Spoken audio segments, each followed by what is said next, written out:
Tuan Tanah adalah dewa. Bab 683.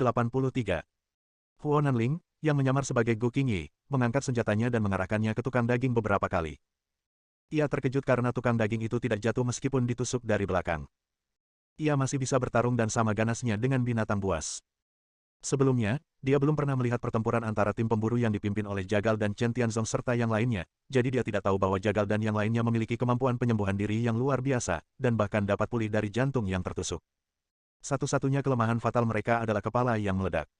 Justru karena pada awalnya dia tidak tahu bahwa Jagal dan yang lainnya memiliki kemampuan penyembuhan diri yang melampaui orang biasa, bisa mengalami kerugian besar. Salah satu lengannya patah, dia terluka parah, dan kekuatannya sangat berkurang.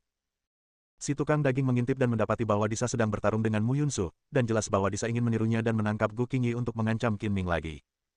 Menurutnya, meskipun Disa terluka parah, dia tetaplah seorang ahli, dan beberapa wanita seharusnya tidak dapat menghentikan Disa. Selama dia dapat menahan Qin Ming, Disa akan berhasil cepat atau lambat. Melihat situasi dengan jelas, si tukang daging mencabut pedang peminum darah dari punggungnya dan melancarkan serangan membabi buta ke arah Qin Ming. Luka di punggungnya yang disebabkan oleh belati itu sembuh dengan cepat dengan kecepatan yang terlihat oleh mata telanjang. Setelah melihat Qin Ming menggunakan pedang terbang beberapa kali, si tukang daging menyadari bahwa Qin Ming dapat mengendalikan belati ini, jadi dia tidak membuangnya. Dia mengambil pedang haus darah dan menggunakannya sebagai belati, menusuk Qin Ming dengan ganas. Setelah menghabiskan 2 atau 3 bulan bersama, Qin Ming memiliki pemahaman yang sangat baik tentang kekuatan Mu Yunsu. Dia tahu bahwa meskipun Mu Yunsu tidak dapat membunuh Disa, setidaknya dia tidak akan memiliki masalah untuk menghentikannya. Selain itu, dengan Huo Nanling, yang identitasnya telah terungkap, membantu mereka, tidak perlu khawatir tentang keselamatan mereka. Mereka hanya perlu berkonsentrasi untuk melawan si tukang daging. Beraninya kau mengancamku dengan istriku. Bahkan jika kau dipotong-potong, itu tidak akan mampu mengimbangi kerusakan yang diderita istriku. Bersiaplah untuk siksaan yang kejam. Wajah Qin Ming penuh dengan niat membunuh, dan dia berkata dengan kejam. Dia menuangkan energi sejatinya ke lengan kanannya, dan saat dia mengayunkan tinjunya, seekor naga hitam setebal paha terbentuk. Naga hitam itu memamerkan taring dan cakarnya, lalu menerkam ke arah si tukang daging dengan kekuatan yang sangat besar, dan tiba dalam sekejap mata. Jika seseorang benar-benar mengenal kekuatan Qin Ming, orang tersebut dapat menilai dari transformasinya menjadi naga bahwa kekuatannya telah meningkat. Tukang daging itu tidak takut bahkan saat berhadapan dengan naga sungguhan, apalagi yang palsu. Dia mengayunkan pedang haus darah dan menebasnya, mencoba membelah naga yang telah berubah itu menjadi 2, lalu menebas Qin Ming.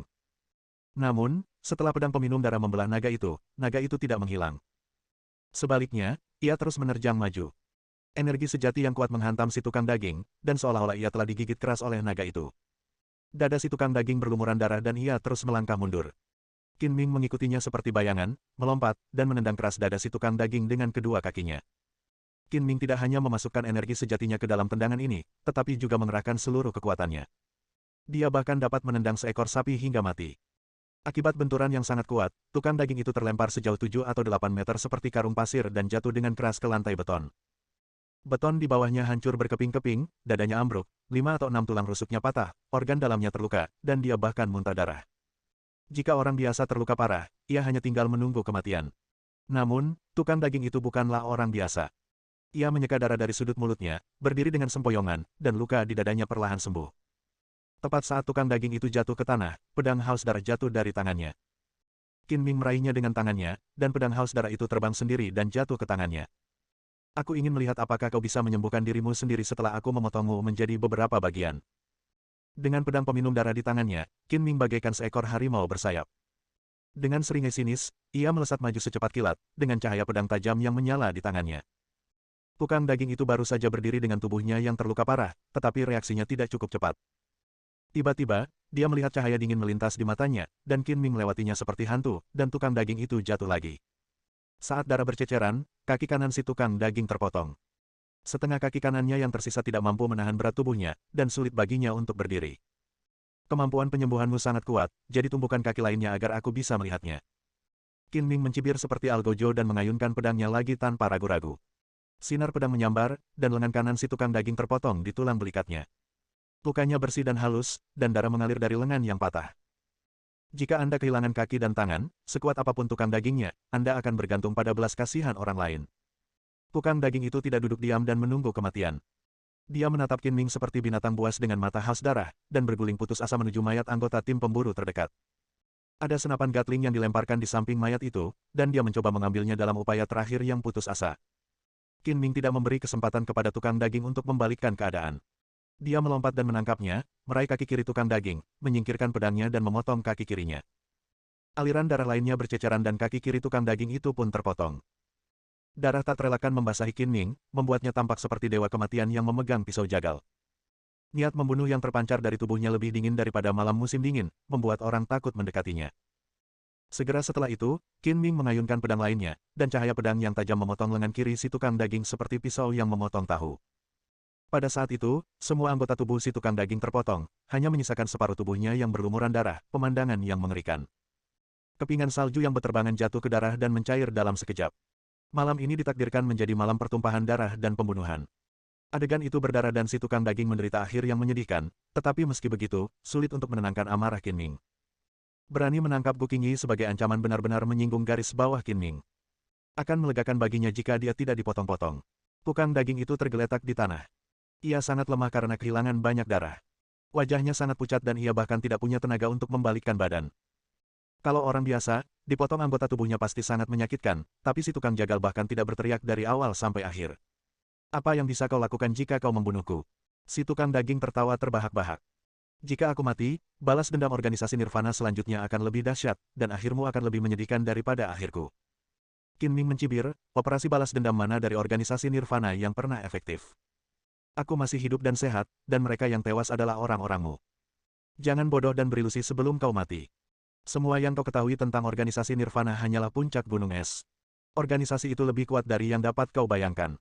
Ada banyak orang sepertiku di organisasi itu. Bahkan jika kau telah lolos dari beberapa pembunuhan sebelumnya, tidak ada yang bisa dibanggakan. Kau akan mati cepat atau lambat. Si tukang daging menyeringai. Kau tidak akan bisa melihatku sampai aku mati, jadi aku akan mengirimmu ke neraka terlebih dahulu. Setelah mengatakan itu, cahaya dingin melintas di mata Qin Ming. Karena si tukang daging tidak merasakan sakit, tidak ada gunanya menyiksanya lebih jauh, jadi dia menebasnya dengan pedang yang tegas dan kejam. Detik berikutnya, kepala si tukang daging terpenggal dari lehernya, dan darah muncrat keluar seperti mata air yang tak terbendung. Untuk melampiaskan sisa kemarahan di hatinya, Qin Ming tiba-tiba mengangkat kakinya dan menjatuhkannya dengan keras. Dengan suara keras, kepala tukang daging itu meledak seperti semangka yang renyah, cairan merah dan putih berceceran di mana-mana. Dia lebih dari sekadar mati. Dia mendatangkan akhir yang menyedihkan bagi dirinya sendiri, dan kematiannya tidak pantas dikasihani. Tidak jauh dari sana, Yang Mingxuan mendatangi Gu Qingyi, yang menyamar sebagai Huo Nanling, dan menyampaikan keprihatinan dan penghiburannya. Gu Qingyi menanggapi Yang Mingxuan secara lisan, tetapi matanya menatap Qin Ming. Rangkaian peristiwa yang terjadi malam ini terlalu rumit, dan dia takut beberapa perubahan yang tidak terduga akan terjadi lagi. Ketika melihat kepala tukang daging ditendang, Gu Qingyi tidak tahan lagi. Perutnya mual dan dia muntah, tidak berani menonton lebih jauh. Yang Mingxuan mendesah tak berdaya, tidak tahu apakah harus mengatakan bahwa metode Qin Ming kejam atau memuji. Untungnya, dia adalah seorang polisi kriminal dan telah melihat beberapa adegan pembunuhan berdarah, kalau tidak, dia akan merasa mual dan muntah seperti Gu Qingyi. Di sisi lain, Mu Yunsu masih berjuang melawan Disa. Dari awal hingga akhir, Mu Yunsu menghadapi serangan Disa dengan mudah. Dia dalam suasana hati yang tenang dan tidak suka membunuh, kalau tidak, Disa yang setengah lumpuh itu akan jatuh. Namun, Huo Nanling yang menyamar sebagai Gu Qingyi bukanlah orang baik. Dulunya, dia adalah seorang pembunuh yang membunuh orang tanpa berkedip. Meskipun tangannya tidak pernah berlumuran darah sejak dia menjadi pengawal Gu Qingyi, sikap dingin dan kejam si pembunuh telah membekas dalam tulang-tulangnya, dan dia telah menjatuhkan hukuman mati kepada Disa di dalam hatinya. Yunsu, minggirlah. Aku akan mengurus bajingan tua ini. Mu Yunsu telah menandatangani kontrak dengan Gu Entertainment Company. Meskipun Huo Nanling tidak peduli dengan urusan perusahaan, dia telah mendengar tentang Mu Yunsu dan mengenalnya. Melihat tukang daging itu meninggal secara tragis, dia berteriak keras dan mengarahkan kedua senjatanya ke Disa. Mendengar teriakan Huo Nanling, Mu Yunsu segera membuat tipuan dan melompat keluar dari lingkaran. Disa tidak mengenal Gu Qingyi, dan malam ini adalah pertama kalinya mereka bertemu. Dia keliru mengira bahwa Huo Nanling adalah Gu Qingyi. Ketika dia melihat Mu Yunsu tiba-tiba melangkah mundur, dia segera mengambil pedang patah itu dan menerkam Huo Nanling. Bang, bang, bang, bang. Namun, yang menyambut Disa adalah rentetan tembakan. Peluru datang dalam sekejap. Ia tidak dapat menghindar tepat waktu pada jarak 4 atau 5 meter dan terkena beberapa peluru. Huo Nanling tidak ingin membunuh Disa dengan satu tembakan, karena itu akan terlalu mudah bagi lelaki tua itu. Ia berpikir untuk melakukan hal yang sama seperti Qin Ming, menyiksa Disa terlebih dahulu dan kemudian membunuhnya untuk melampiaskan amarahnya, jadi ia tidak membidik titik vital Disa, dan semua peluru diarahkan ke tangan dan kakinya. Ah! Disa berteriak, tertembak di kaki, dan terjatuh. Ia tidak seperti tukang daging yang tidak peka terhadap rasa sakit, wajahnya berubah kesakitan dan keringat dingin di dahinya. Ampuni nyawanya, biarkan aku yang melakukannya. Pada saat ini, Qin Ming berteriak dan melompat ke depan. Kau mendapat tawaran bagus. Huo Nanling mendengus dingin pada Disa, menyimpan senjatanya, dan berjalan menuju Gu Qingyi. Orang tua, aku bilang masih belum pasti siapa yang akan mati. Sekarang kau tahu siapa yang mati, kan? Qin Ming mencibir dan perlahan mengangkat pedang peminum darah. Cahaya pedang sepanjang 1 kaki itu masih tersisa, yang membuat orang-orang bergidik. Wajah Disa tiba-tiba memucat. Dia tidak menyangka bahwa dia masih tidak akan bisa lolos dari kematian pada akhirnya. Melihat pedang yang diangkat oleh Qin Ming, dia tidak bisa menahan diri untuk tidak menggigil. Jangan bunuh aku. Aku bisa memohon kepada keluarga Chen atas namamu dan meminta mereka untuk menghukummu dengan ringan. Sudah terlambat untuk memohon belas kasihan sekarang. Pergilah ke neraka juga. Qin Ming mencibir dan mengayunkan pedangnya. Sudah berakhir. Disa tahu bahwa dia tidak berdaya dan tidak bisa lolos dari kematian, jadi dia menutup matanya karena takut. Bab 684. Detik berikutnya setelah Disa memejamkan mata, ia tiba-tiba merasakan sakit yang tajam di lehernya, namun sakitnya tidak sekuat yang ia bayangkan karena lehernya telah terpenggal. Tanpa sadar ia membuka matanya dan melihat Qin Ming memegang pedang di lehernya. Pedang itu tidak terpotong, tetapi hanya menggores kulitnya, dan darah menetes keluar. Kau, apa maksudmu? Disa tak kuasa menahan diri untuk tidak menggigil, memikirkan tukang daging yang baru saja dicabik-cabik oleh 5 ekor kuda. Ia berpikir bahwa Qin Ming akan menyiksanya dengan cara yang sama alih-alih mengirimnya ke kematian dengan 1 pedang. Aku sangat baik hati karena membiarkanmu hidup sedikit lebih lama dan mati dengan hati nurani yang bersih, sehingga kau tidak akan berakhir di dunia bawah dan menjadi hantu yang kebingungan seperti saudaramu yang abadi. Qin Ming berkata dengan nada bercanda, kau tidak ingin tahu mengapa aku bisa tetap aman dan sehat di bawah naungan Yin Saki. Aku bisa memberitahumu. Kenapa? Hati Disa sedikit tenang. Ia benar-benar ingin tahu jawaban atas pertanyaan ini. Lagi pula, hidup sedetik lagi akan lebih baik. Mungkin akan ada perubahan ke arah yang lebih baik, yang memungkinkannya untuk melarikan diri. Karena aku dapat menyerap Yinsa dan mengubahnya menjadi ki sejatiku sendiri. Saat berbicara, Qin Ming mengulurkan tangan kirinya, dan bola ki sejati berwarna hitam muncul dari tangannya, yang tampak sangat mirip dengan Yinsa ki sejati yang ditunjukkan oleh Tianxia. Ini tidak mungkin. Kakak laki-lakiku dan aku berlatih teknik yang sama, tetapi aku tidak dapat menyerap Yinsa ki langsung darinya. Bagaimana mungkin kau melakukannya? Kata Disa dengan tidak percaya. Aku tidak tahu kenapa, tapi aku bisa melakukannya. Qin Ming juga sedikit bingung. Ketika Qin Ming bertarung dengan Tianxia sebelumnya dan terjerat oleh Yinsa, untaian Yinsa Truki menembus ke dalam tubuhnya. Awalnya, dia merasakan dingin dan sakit seolah-olah ribuan jarum baja dingin menusuk tubuhnya, tetapi perasaan ini segera menghilang, dan Yinsa yang memasuki tubuhnya juga diserap dan diasimilasi oleh Truki miliknya sendiri. Qin Ming sangat terkejut. Dia tidak menyangka bahwa dia benar-benar dapat menyerap Yinsa Ki dan menggunakannya untuk dirinya sendiri. Bagaimana mungkin dia bisa melewatkan tonik yang begitu hebat? Jadi dia berpura-pura kesakitan dan berteriak keras, tetapi dia diam-diam senang di dalam hatinya dan diam-diam menyerap energi jahat di sekitarnya. Meskipun Qin Ming tidak yakin dengan alasan sebenarnya, ia menduga bahwa itu terkait dengan seni misteri Netherworld yang dipelajarinya, dan ki sejatinya kebetulan menahan ki sejati Yinsa. Bahkan jika Tianxia meninggal, dia tidak akan pernah menyangka bahwa Yinsa Ki yang telah dia kembangkan selama bertahun-tahun tidak hanya tidak dapat membahayakan Qin Ming, tetapi malah menjadi tonik bagi Qin Ming. Jika dia tahu, dia tidak akan bisa mati dengan tenang. Karena itulah Qin Ming mampu mengubah bahaya menjadi keselamatan, berpura-pura terluka untuk menipu semua orang yang hadir, dan membunuh Tianxia secara tak terduga. Setelah mendengarkan penjelasan Qin Ming, Disa masih tidak percaya dan berkata, bagaimana kamu bisa menyerap Yinsa Ki? Aku belum pernah mendengarnya.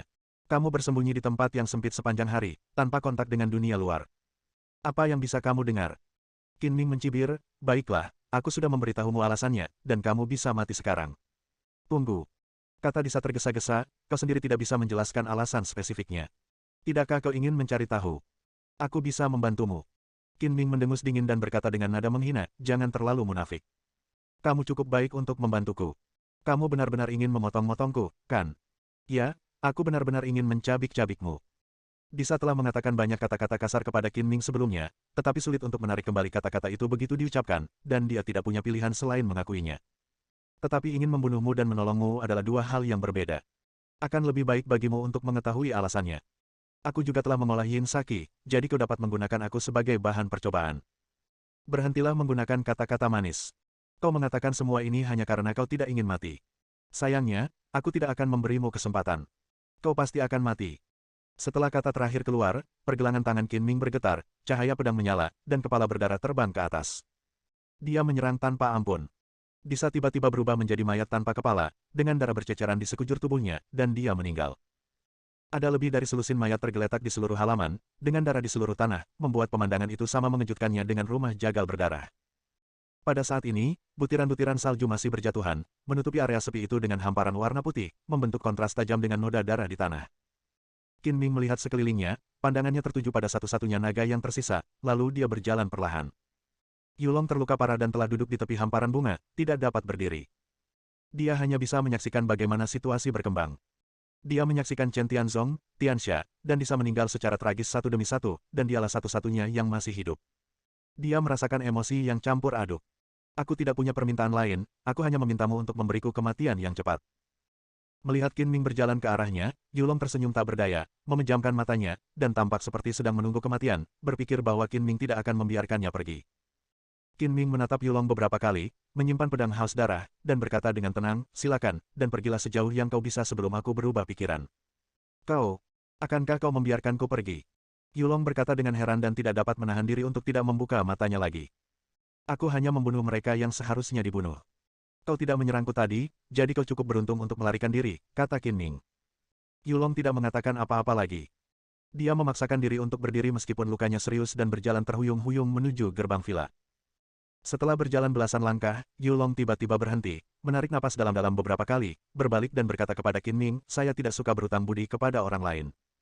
Karena Anda telah melepaskan saya sarankan Anda untuk bersiap. Keluarga Chen pasti tidak akan melepaskannya. Chen Tianzong adalah satu-satunya keturunan keluarga Chen yang tertutup. Begitu dia meninggal, keluarga Chen akan punah. Perseteruan ini tidak dapat didamaikan. Jika keluarga Chen tidak memotong-motong Qin Ming, bagaimana mereka bisa melupakannya? Alasan mengapa Qin Ming membiarkan Yulong pergi adalah, pertama, karena Yulong tidak menyerangnya, dan kedua, bahkan jika Yulong terbunuh, kematian Chen Tianzong dan yang lainnya tidak dapat disembunyikan, dan pada saat itu orang-orang dari keluarga Chen yang terpencil pasti akan datang ke pintu untuk meminta penjelasan. Tidak ada yang memberitahu keluarga Chen, dan mereka tidak tahu penyebab kematian Chen Tianzong.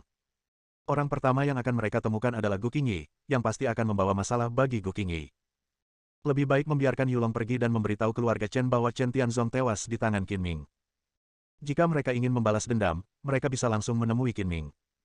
Dengan begitu, Gu Qingyi tidak akan terlibat lagi. Melihat sosok Yulong yang bergoyang perlahan menghilang di dalam malam, Qin Ming berbalik dan berjalan ke arah Gu Qingyi, bertanya dengan khawatir, bagaimana kabarmu? Apakah itu tidak membuatmu takut? Gu Qingyi muntah dan bahkan memuntahkan makan siang yang belum tercerna. Wajahnya tampak muram. Dia menggelengkan kepalanya dan berkata, tidak apa-apa. Aku harap kamu bisa melewati ini dengan selamat. Ling Ling, bawa Qingyi mencari hotel untuk beristirahat, dan kau, adik perempuan, bisa ikut dengan mereka. Serahkan urusan pemakaman pada Ning Xuan dan aku. Halaman itu penuh dengan mayat, dan aula di lantai pertama villa itu berantakan. Tidak mungkin untuk tinggal di sana, Qin Ming membuat pengaturan. Huo Nanling dan Mu Yunsu masing-masing mengangguk dan bersiap pergi bersama Gu Qingyi. Tunggu. Gu Qingyi melangkah maju 2 langkah dan tiba-tiba teringat sesuatu. Dia menoleh untuk melihat ruang tamu dan berkata dengan tergesa-gesa, aku hampir lupa. Ada juga Ibu Yu. Qin Ming, pergi dan lihat bagaimana keadaannya. Sebelumnya, ketika tukang daging memimpin tim pemburu untuk menyerbu villa, situasinya kacau dan semua orang sibuk dengan urusan masing-masing. Gu Qingyi tidak punya waktu untuk memeriksa kondisi Yuma. Mendengar ini, Huo Nanling buru-buru mengedipkan mata pada Qin Ming dan menggelengkan kepalanya pelan. Karena dia mendapati Yuma telah terbunuh dalam hujan tembakan dari tim pemburu, tetapi terlalu banyak hal yang terjadi malam ini dan dia tidak ingin memberitahu Gu Qingyi untuk saat ini.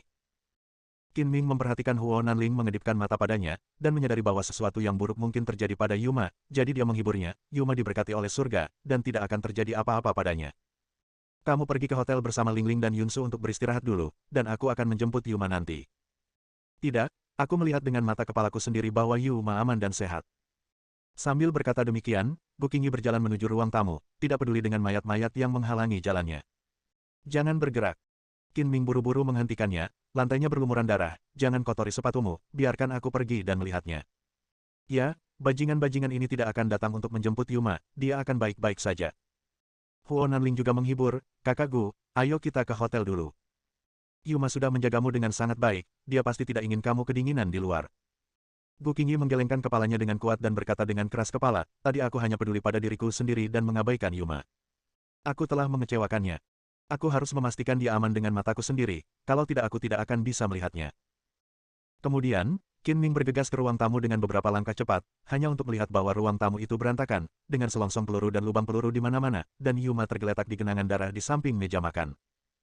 7 atau 8 anggota tim pemburu melepaskan tembakan beruntun dengan senapan mesin Gatling yang kuat, sehingga tidak ada tempat di brankas ruang tamu. Awalnya, si Feng lah yang menyanderai Yuma, dan dia membuat Yuma pingsan saat menghindari peluru. Yuma kehilangan kesadaran dan tidak tahu apa yang terjadi di dunia luar. Dia ditembak beberapa kali selama gelombang penembakan pertama oleh anggota tim pemburu dan meninggal di tempat tanpa berteriak sedikitpun. Melihat tubuh Yuma, Qin Ming mengerutkan kening, ekspresi sedih muncul di wajahnya. Sangat disayangkan bahwa Yuma terlibat dan meninggal tanpa alasan. Sekalipun dia membunuh pelakunya, orang yang sudah mati tidak dapat dihidupkan kembali, dan nyawa Yuma tidak akan pernah dapat diselamatkan. Oh, ini takdir. Qin Ming menghela napas berat, tidak tahu bagaimana menjelaskannya kepada Gu Qingyi. Sejujurnya, Yuma sayangnya telah meninggal dunia, dan Gu Qingyi pasti tidak akan bisa menerima pukulan yang begitu menyakitkan. Terlalu banyak hal telah terjadi malam ini, dan dia tidak bisa membiarkannya terlalu sedih. Jika kau mencoba menyembunyikannya, kau tidak akan bisa. Gu Qingyi akan mengetahui berita kematian Yuma cepat atau lambat. Setelah mempertimbangkan untung ruginya, Qin Ming memutuskan untuk memberitahu Gu Qingyi bahwa rasa sakit yang singkat lebih baik daripada rasa sakit yang lama, sehingga Yuma dapat beristirahat dengan tenang sesegera mungkin. Memikirkan hal ini, dia berbalik dengan wajah muram dan berjalan keluar dari ruang tamu dengan langkah berat. Bagaimana kabar Bibi Yu? Gu Qingyi menunggu dengan cemas. Ketika dia melihat Qin Ming keluar dari ruang tamu, dia bertanya dengan tergesa-gesa. Ibu Yu mengalami musibah dan telah meninggal dunia. Qingyi, terimalah belasungkawa saya, kata Qin Ming dengan suara yang dalam. Ibu Yu meninggal. Suara Qin Ming tidak keras, tetapi seperti sambaran petir di telinga Gu Qingyi. Dia menangis terseduh-seduh dan kakinya lemas. Jika bukan karena Huo Nanling dan Mu Yunsu yang mendukungnya, dia pasti sudah jatuh ke tanah saat itu juga. Yuma, Yuma. Seketika, Gu Qingyi menangis terseduh-seduh dan tidak dapat berbicara dengan jelas karena terisak-isak. Penampilannya yang menyedihkan dengan air mata di matanya sungguh menyayat hati. Bersambung.